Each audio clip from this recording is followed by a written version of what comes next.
Good afternoon, everybody, on this Monday, January 18th.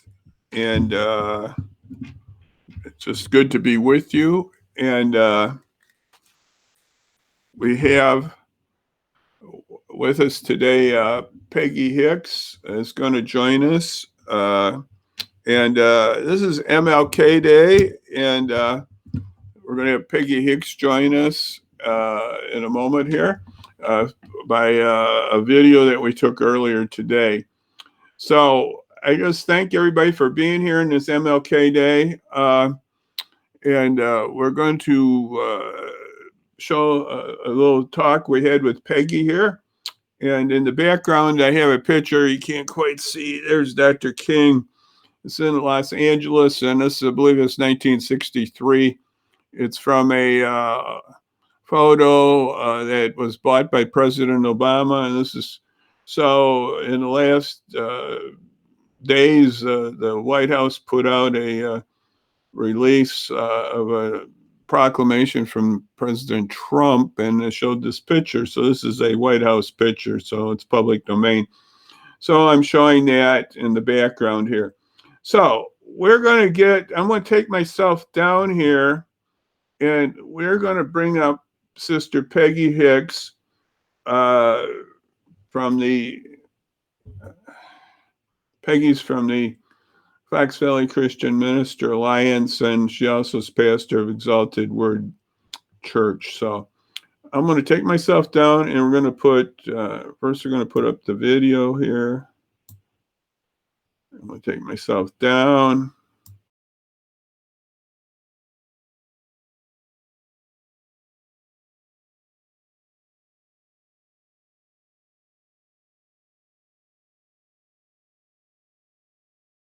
Hello, we have a special guest here on the phone here. We tried to do it, but it just didn't work out for our live stream here with the video, but we're going to do phone. I hope this comes out good, folks.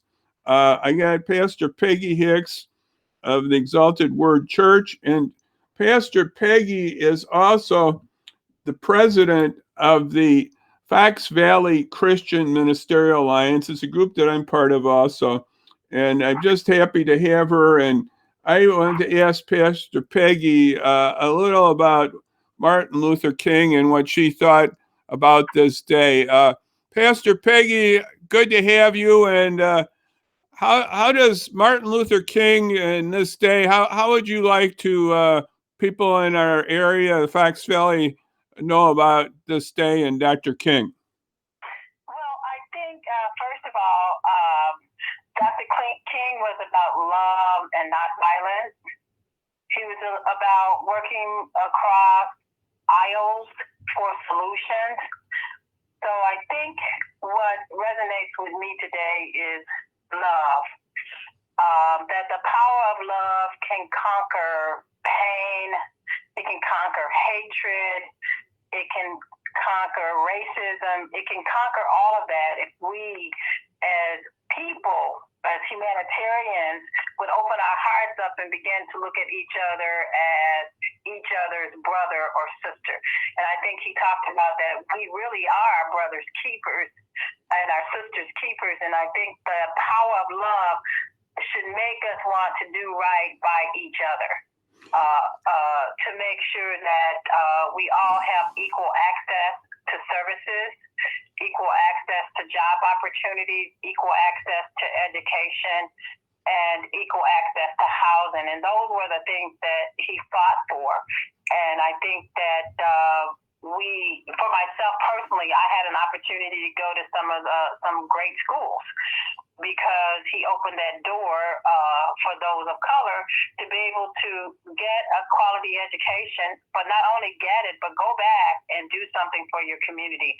And I believe that if we are given the opportunity or given a talent, we need to take that talent, and however we develop that talent, take it back to the community. So those are the things that I remember about Martin Luther King. I wasn't alive. I did arrive. I think I was 1 year old.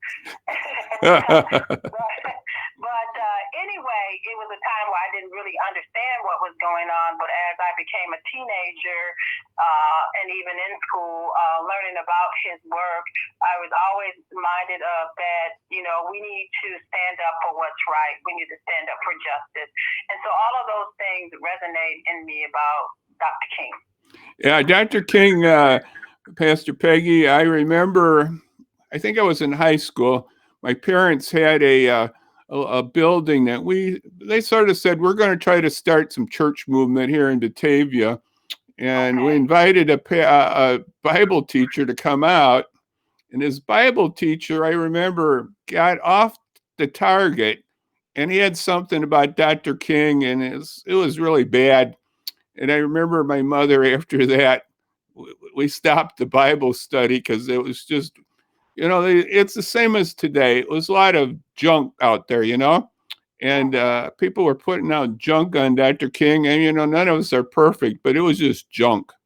And I always remember that was one segment of that era. And then, of course, it was so sad that we had him being assassinated. And I've just been listening to stuff today on TV. There's a lot of his son, and we're moving ahead here, hopefully, Pastor Peggy, just like you said, with love and spreading that. Do you know, I don't think Dr. King, I know he went to some suburbs. What was it, Oak Lawn or something he went to? I don't think he went to Aurora, right? No, but he did meet with some of the leaders in Aurora, like Pastor Robert Wesby. Robert Wesby. I remember that name. Yeah, right. Pastor Robert Wesby and Pastor Robert Wesby was very active in his movement. And so that's another thing, too, was he took that work and magnified that work in Aurora to create opportunities for African Americans. Like, the door got open for many African Americans to work at Fermilab and some of these other big companies that were paying big salaries. And that was because of Dr. King and affirmative action. And so while he didn't personally come to our community, the seed was sown. Yeah, so people were involved with him in the area in various ways. So that's a good report there. And we're trying to do that. I know you're trying to do that with the Fox Valley Christian Minister Alliance to be a people of action. Isn't that correct? Yes. Certainly be a people of action. Certainly have a strong concern for our young people and also for our seniors. And so we continue to work on the backside. We call the backside of the desert, to make sure those that are most vulnerable, those that are most at need, that we're there for them, and also to be a voice to those who feel like they don't have a voice. And I think that is so important. And John, for me, I grew up in Aurora, and I got an opportunity to meet some of the mentors like Jeanette Elliott, who paved the way for young people to be in the apprenticeship program. Miss Marie Wilkerson, who made sure people were fed, and if there were other needs in terms of like racial discrimination about housing and employment. She was the chair of the Civil Service Commission at that time. And so the work that he did it's still working here, but we have to work harder we have to work harder now. We have to work harder to eliminate this divide that we have in the country now.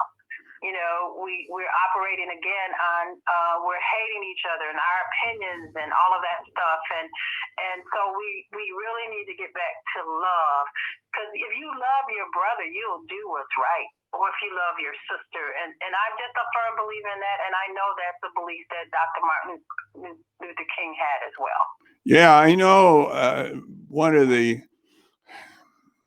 He tried to get all the churches involved when he was doing that, especially the white church, and sometimes it was very difficult. He had a very difficult time sometimes getting the white church in the South, and in the North it wasn't, but he had some good people that were involved. And part of the church that he talked about, and I think we still the churches still should be thinking, is about being all made in God's image. And that was what Dr. King was really trying to establish that we're all part of God's creation, and we should be fighting for justice for those that are every brother and sister. We should be fighting for justice for them, no matter about where they come from or their background or their color of their skin, or because we're all created in God's image. And I think that's one big thing of Dr. King. He used the Bible quite a bit, and people don't realize that. They think, oh, he didn't use the Bible. Oh, he used the Bible quite a bit. Yep. Yes. And none of the work that he did I don't believe could have been done without the power of God pushing him. I mean, because it takes great courage to know that you're standing for something that's right, and you have these people who want to take you out. You know what I'm saying? And so he had to have a strong belief in God. Right. I don't think any of the steps that he made, he didn't pray about them before he made those steps. And one of the things that I like that he said, freedom isn't free. You must fight for her.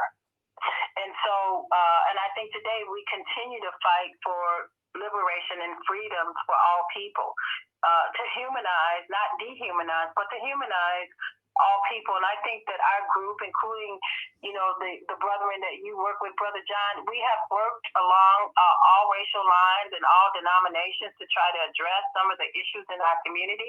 And we will continue to do that. And I think that's what it's going to take for our community, that continuous collaboration. I think that's what it's going to take for us to see the true justice and the true freedom for all who live in this city. Yeah.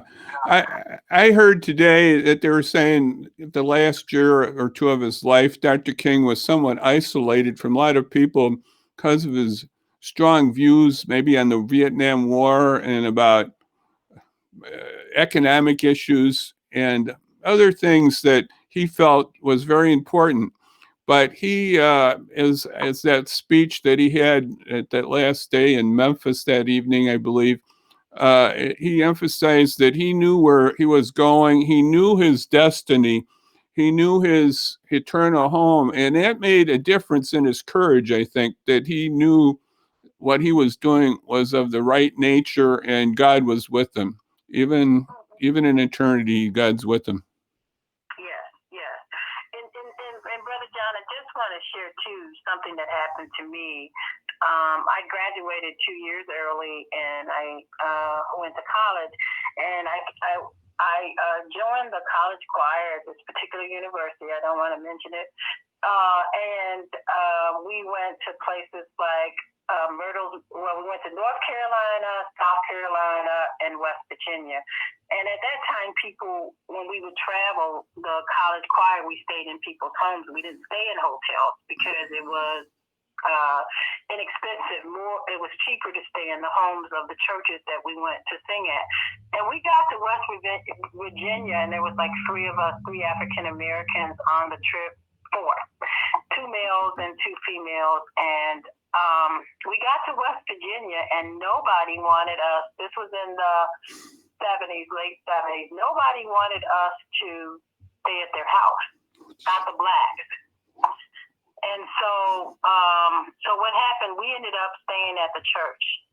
And I know what that feeling is like, to be discriminated against and to feel, just to feel different. And so from that point on, that is how I got involved in social justice. Was I said, nobody will ever make me feel that way. Wow. I will never experience that again in that way. And that is not right. No. Separate us and not. We're college students. We're here to sing, and we're here together, not as a single individual. And so our college they were really mad about it, and so they discontinued all the trips to that particular church in West Virginia. So the college did something about it. And I thank God for that. But that was a turning point for me, that I need to stand up for those that cannot speak for themselves. And I think that's the work that I have done in the community and will continue to do, and continue to mentor young people to stand up for those who cannot stand up for themselves, and to do the right thing for the community, not for our individual selves. So all of that has still goes back to Dr. Martin King, who opened the door for us to be able to speak and to stand up for what we believe is right. Right. Well, thank you very much for sharing this about Dr. King. And I hope our audio came through good here. And I just want to thank Pastor Peggy again for being with us here for this little time we had together here. And just thank you, Peggy, so much for sharing with me. And we'll have this on a little later, or we'll have this on at our 5 o'clock time here. So thank you very much, Peggy, and God bless, and we'll talk again. Bye-bye. Okay. Thank you, Peggy. Well, thank you, Brother Ross, for all that you're doing. Thank you. Thank you for the opportunity. Okay. Thank you much, Peggy. Okay. Bye-bye. Bye-bye.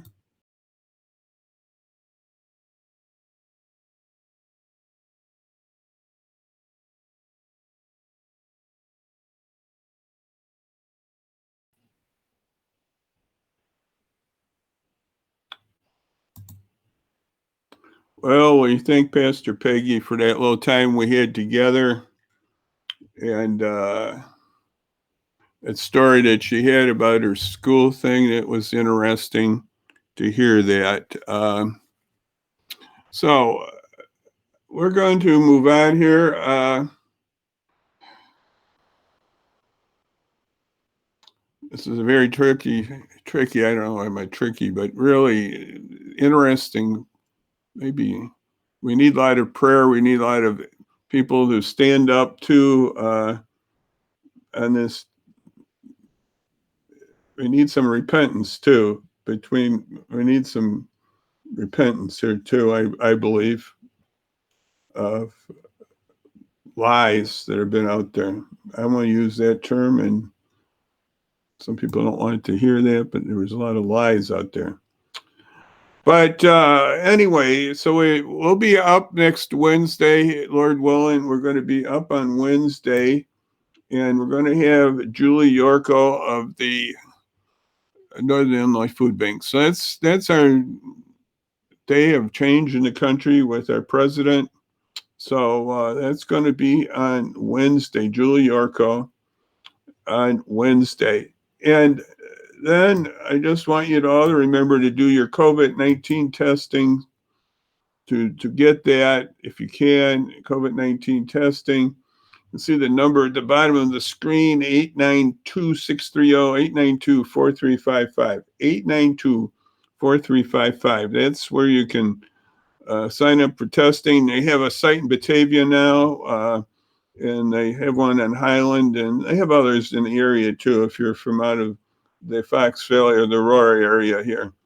So anyway, I just want to thank everybody for listening to this on this Martin Luther King Day. I know some of you have been out doing things, good service projects. That's a good thing.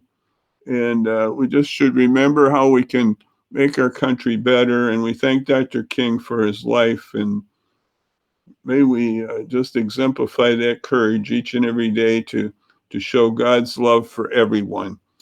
So all I can say right now is we're going to say goodbye now until Wednesday. So God bless, and bye-bye, everybody. Bye-bye. Bye-bye.